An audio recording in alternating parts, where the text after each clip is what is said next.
Hey guys, so this is going off of Eric's post about doing the roaming populations for the subzones. This is what he was talking about as far as doing military style, how we're gonna lay out, just each individual type. And actually, I'm gonna put my companion spirits a little closer to their shamans, just so there's no confusion for anybody.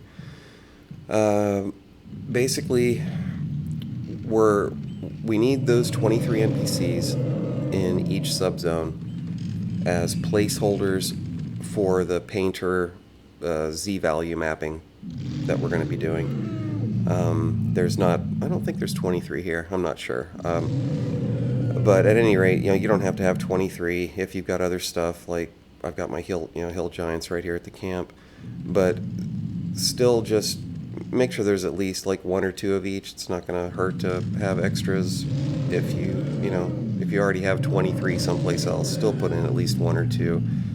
We're going to be using them anyways. It's not that big of a deal. But yeah, so this was the military style.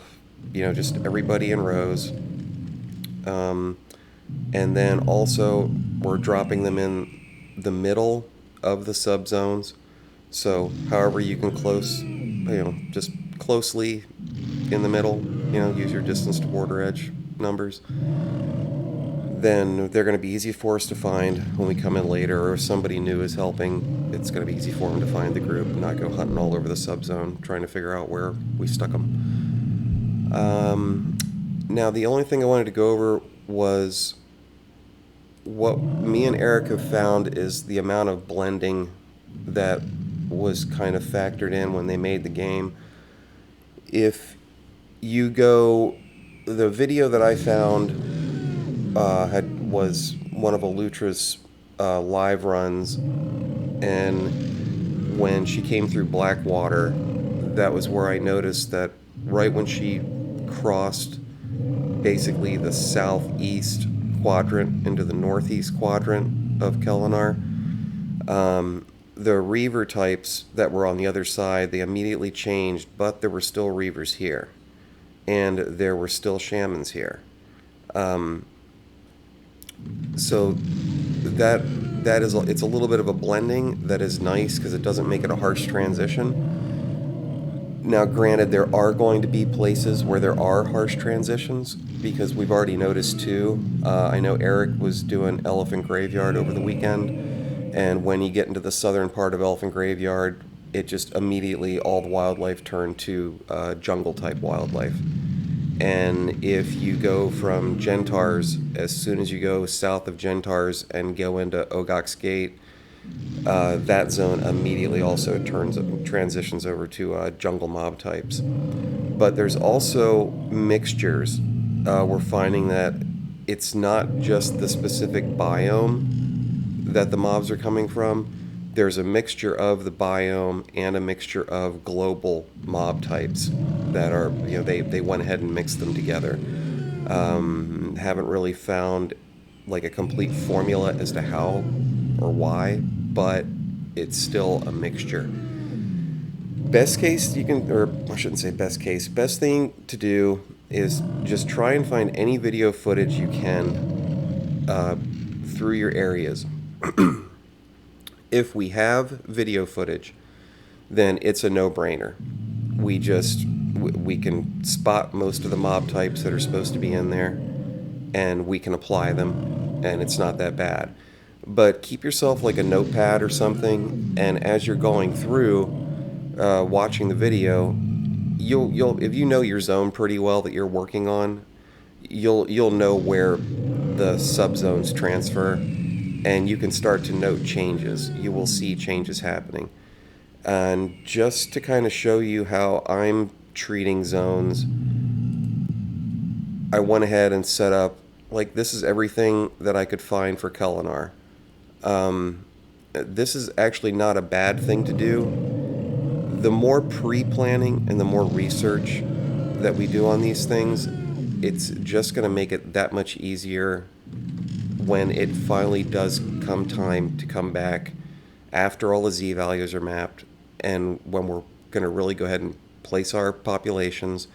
But even for just the basic layout of your zones, yeah, I've just been finding whatever I can, marking down whatever website it came off of, and then even watching one of the other Elutra videos, I happened to see that here at this tower that there was a guard. He's on the north side of the ramp for the tower. He's in the middle on the side of the ramp.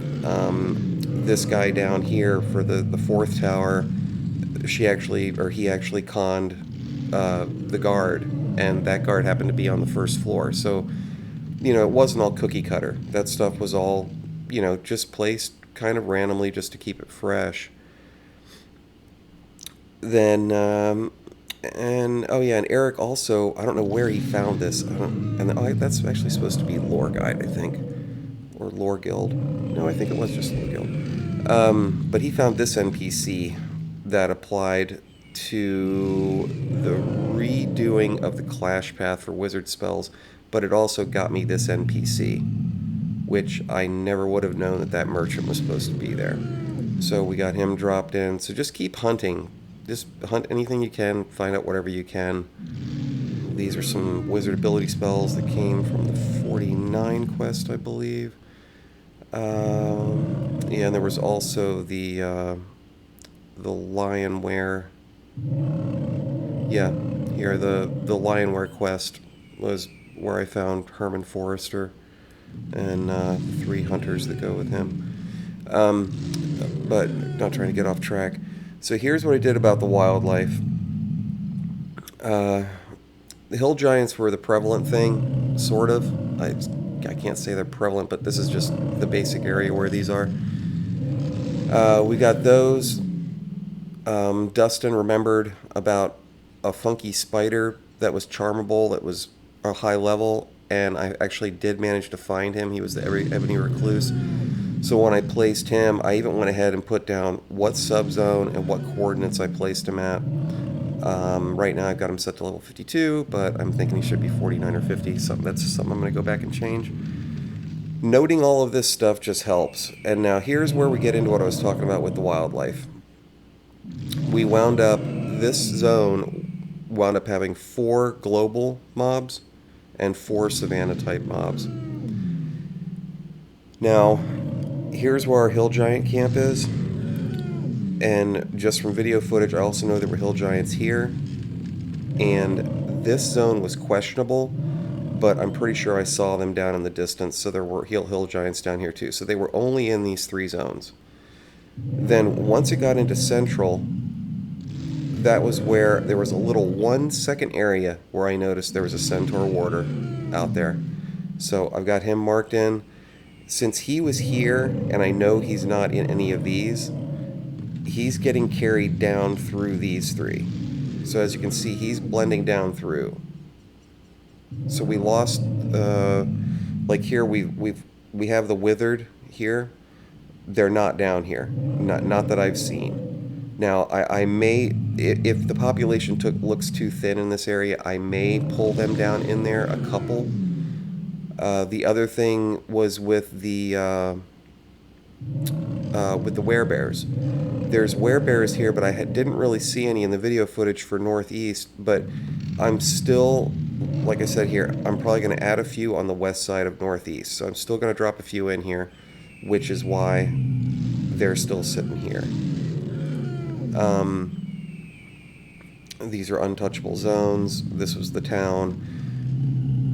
South was in general. Oh, that's right. I spotted a bull elephant just as it transitioned into south. It was like maybe a half a second. I couldn't even hardly freeze the video properly to spot him, but there was a bull elephant there. So he's going here and he's getting dropped in over here. This is already populated enough. There's no reason to go ahead and throw the bull elephants up in here. I'm going to keep them right here, and then I believe, okay, so we got Fort Alliance is next to us here, and we have Elephant Graveyard down here. Below this would have been, oh, that's Gentar's Keep, just Gentar's Mines. That's what's interesting is the Graphene, the Spineback, the bull elephants, those are all part of the populations of these opposing or adjoining subzones. and they carry down through. So if you, I'm trying to think of how to explain this simply. If you can't find anything on a zone, just luck of the draw, there's no video footage, you can go ahead and look through the Prima guide and check what would be there, what you think might be there globally and by biome, as in savanna, jungle, forest, whatever type. But if you can find footage of connecting subzones or just the connecting zone in general, that right there should give you an idea of not necessarily the exact same type, if the zone levels change, but if you have a certain type of null over here, then you might have, if this is a higher level zone, then you're probably going to have a higher level of the nulls on the next zone next to it. So just try and keep all of that stuff in mind when you're laying out your zone, and it's worth it. This might just be my opinion, but it's worth it for us to take the time to do this now.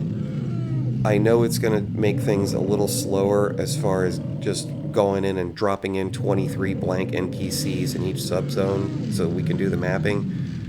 But getting this information out of the way now is going to make it so much easier for everybody involved when we come back to do final population.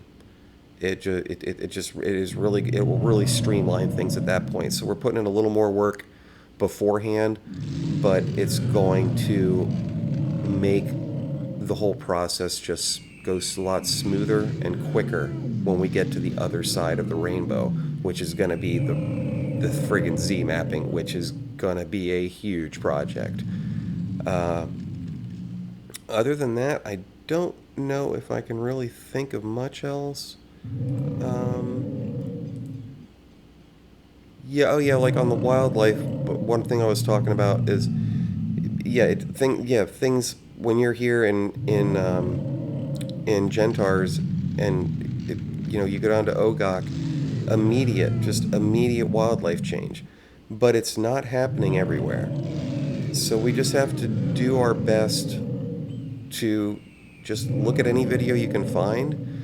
If you're having, and I don't want to put any more burden on Eric, but if you're having trouble finding anything, he is the most knowledgeable person on finding footage. There's no two questions about it. He has so many hundreds of hours of looking at these videos and sorting these videos out that he's really the go-to kind of person. If you've put your work in and you've hit a dead end, then it wouldn't hurt to go ahead and shoot him a message and get his input on it too. All right, well, I hope I got it all covered. I hope I didn't miss anything. If I did miss something and it comes to mind, I'll throw it in the thread with this post. But this should pretty much take care of it. So, at any rate, guys, that's about it. Let me know if you have any questions or need any help. And happy populating.